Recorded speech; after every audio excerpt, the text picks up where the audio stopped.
Halo semuanya, selamat datang di Rumah Jagoan Kancil. Di sini tempatnya kita untuk mengobrol seputar para superhero Indonesia. Dan sekarang aku akan membahas hal yang lumayan sensitif bagi para penggemar superhero, yaitu tentang sebuah akurasi dari komik ke versi filmnya.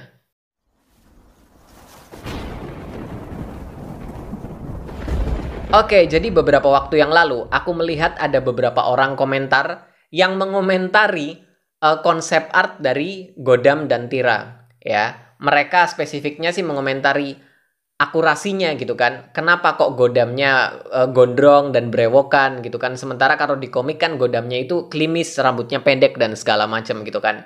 Jadi sebenarnya nggak banyak sih yang berkomentar seperti ini. Cuman aku agak-agak tergelitik gitu kan. Karena masalah akurasi komik ini udah sangat sensitif bagi para penggemar superhero, baik Indonesia maupun luar negeri gitu kan. Ada banyak banget contohnya. Kalau di luar negeri, di DC dan Marvel, kita udah punya daftar yang cukup panjang yang mungkin tidak disukai oleh beberapa orang, tapi juga sangat-sangat disukai oleh beberapa orang.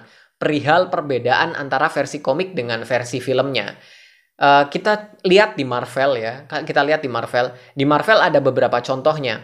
Pertama, Spider-Man mungkin. Spider-Man-nya versi Tobey Maguire. Di situ kita lihat versi filmnya, Spider-Man mengeluarkan jaring laba-laba dari tangannya. Organik dari badannya, karena badannya bermutasi gitu kan. Sementara kalau di komik, dia memakai alat. Dia memakai alat yang bisa mengeluarkan mesin, yang bisa mengeluarkan jaring laba-laba. Dan ini juga akhirnya diangkat ke beberapa film setelahnya. Beberapa film Spider-Man, The Amazing Spider-Man, lalu juga Spider-Man Homecoming, mereka semua pakai alat gitu kan, alat mesin. Lalu juga ada Wolverine. Kita lihat Wolverine sangat berbeda dengan versi komiknya. Bahkan Wolverine versi film dia nggak pakai kostum apapun. Dia cuma pakai kostum kaos kotang doang. Iya. Tapi versi film itu akhirnya justru yang sangat-sangat melekat dan lebih disukai akhirnya. Marvel juga punya beberapa hal yang lain. Misalnya Scarlet Witch. Karakter yang sangat aku sukai. Scarlet Witch ini kalau di komiknya dia sangat berkaitan dengan mutants. Dia sangat berkaitan dengan mutants, Magneto, dan segala macam. Tapi, di versi filmnya, di Marvel Cinematic Universe, itu mutants belum diperkenalkan, X-Men belum masuk, dan segala macamnya. Jadi, ini agak susah untuk memperkenalkan Scarlet Witch dan juga kakaknya, Quicksilver, untuk masuk ke Marvel Cinematic Universe. Caranya gimana? Akhirnya, dirubahlah originnya. Kisah asal-usul mereka akhirnya dirubah. Dan iya, aku paham banget soal itu. Dan ini juga agak-agak mirip dengan kasus Miss Marvel. Miss Marvel ini adalah sebuah series superhero baru yang akan dibuat oleh Marvel Cinematic Universe.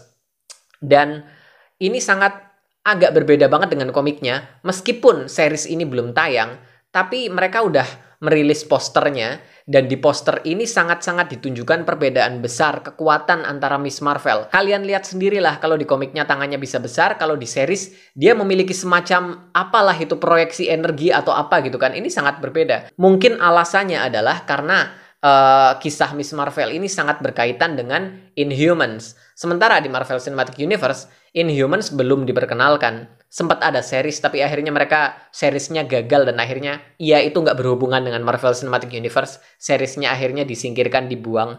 Tapi ya itu mungkin alasannya kenapa Miss Marvel dirubah kekuatannya. Di universe-nya DC juga ada beberapa contoh, tapi yang terbesar kayaknya Joker ya. Joker itu contoh terbesar.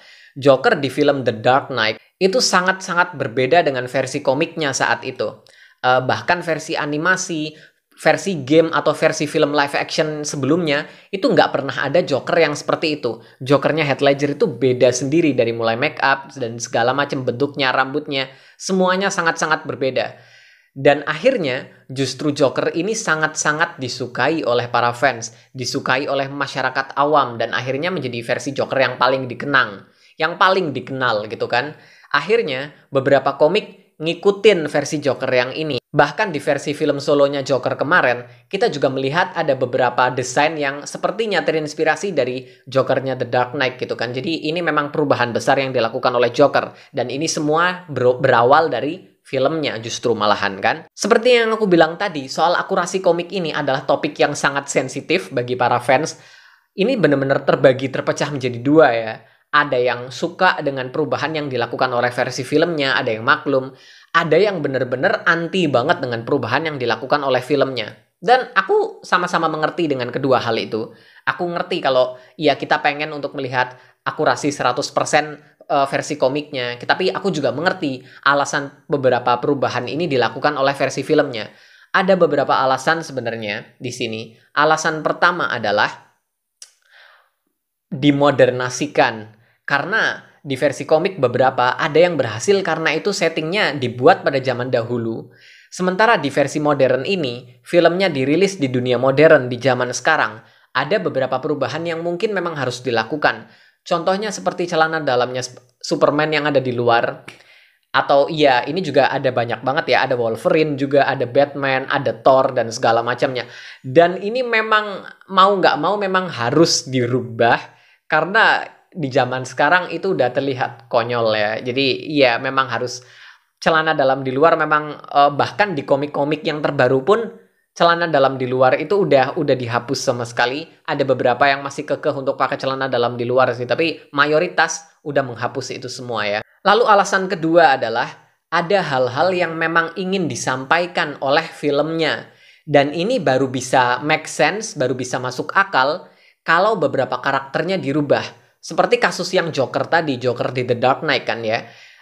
Itu diambil versi grounded-nya, dunia yang dibangun oleh Christopher Nolan waktu itu memang mengharuskan untuk Joker ini dirubah seperti itu. Jadi beberapa alasannya seperti itu. Lalu alasan berikutnya adalah, ini yang lagi populer banget sekarang, yaitu hal-hal yang memang harus dirubah karena mereka sedang membuat sebuah jagat sinema atau cinematic universe.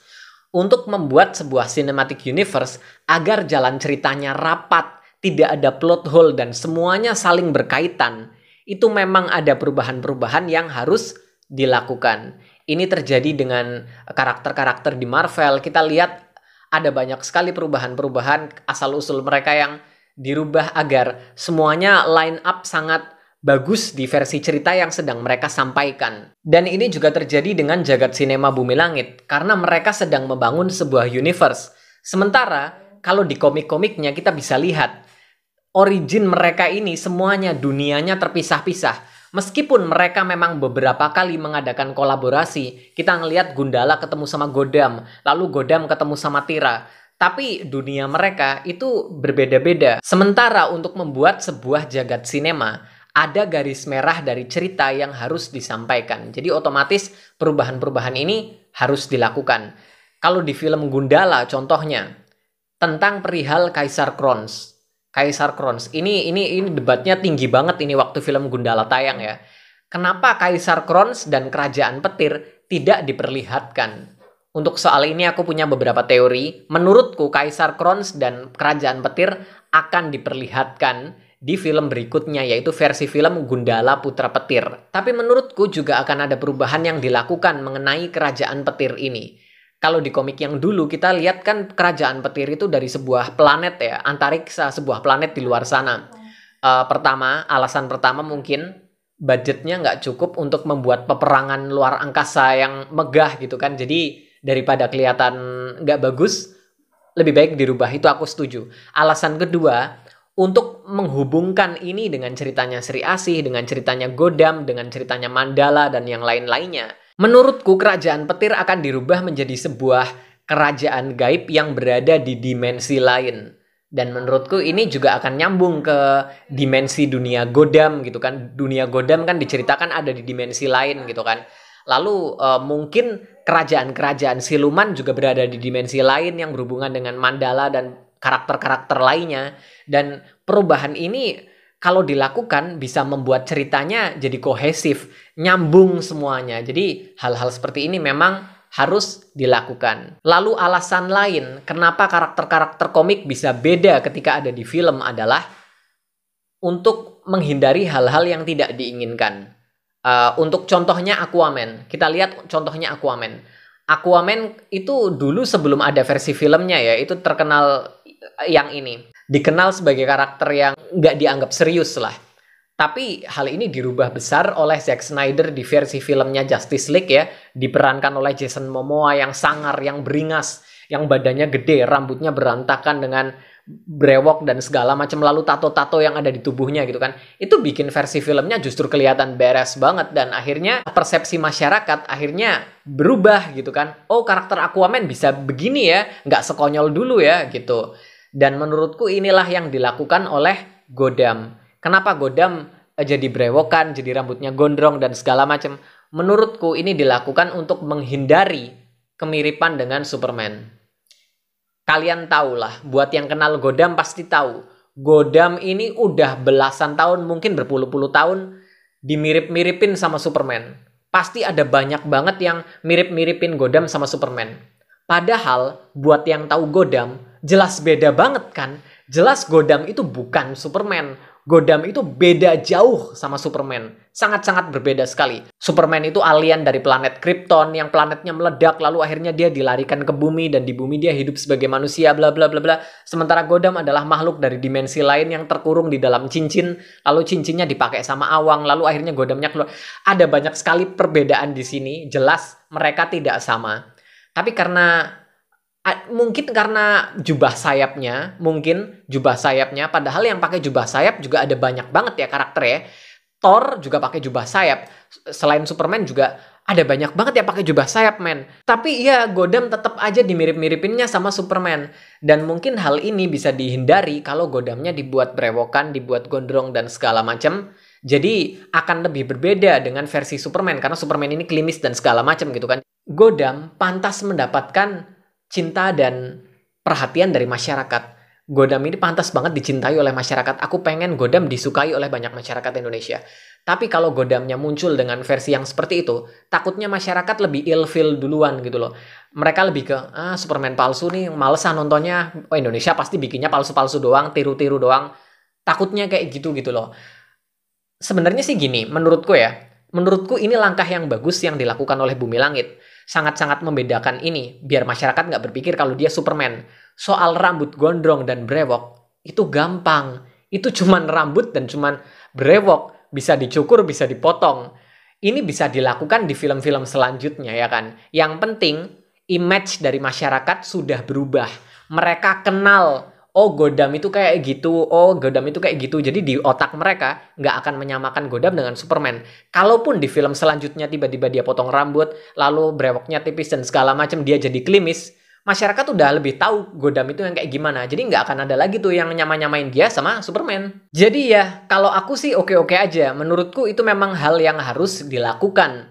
Lagi pula, mau bagaimanapun bentuk rambutnya, Gotham ya Gotham kan. Di dalam dirinya, Gotham itu tetap Gotham. Jadi lagi pula kalau kita lihat kostumnya ya, kostumnya akurat banget men. Ini kostumnya akurat banget. Aku suka banget nih. Ngomong-ngomong soal Tira, kalau ada yang penasaran kenapa Tiranya seperti itu, nggak seseksi versi komiknya, kayaknya kalian tahulah alasannya ya. Kalau dibuat terlalu seksi dan bagaimana, mungkin bakalan kena sensor. Dan iya, ini Indonesia men. Hal-hal yang bisa lolos di masa lalu, itu belum tentu bisa lolos di zaman sekarang. Jadi iya, kalian tahu sendiri keadaannya gimana. Mending main aman aja. Oke, jadi itu tadi ocehanku, pendapatku mengenai akurasi komik yang kadang berbeda dengan versi filmnya. Kalau menurut kalian gimana? Kalian bisa tulis pendapat kalian di kolom komentar. Video kali ini udah sangat panjang, kita akhiri di sini aja. Buat kalian yang suka dengan konten seputar para superhero Indonesia seperti ini, bisa klik subscribe ke channelku. Jangan lupa juga cek sosial mediaku. Di sana juga aku bahas banyak hal seputar para superhero Indonesia. Sampai jumpa di video-videoku yang berikutnya. Bye-bye!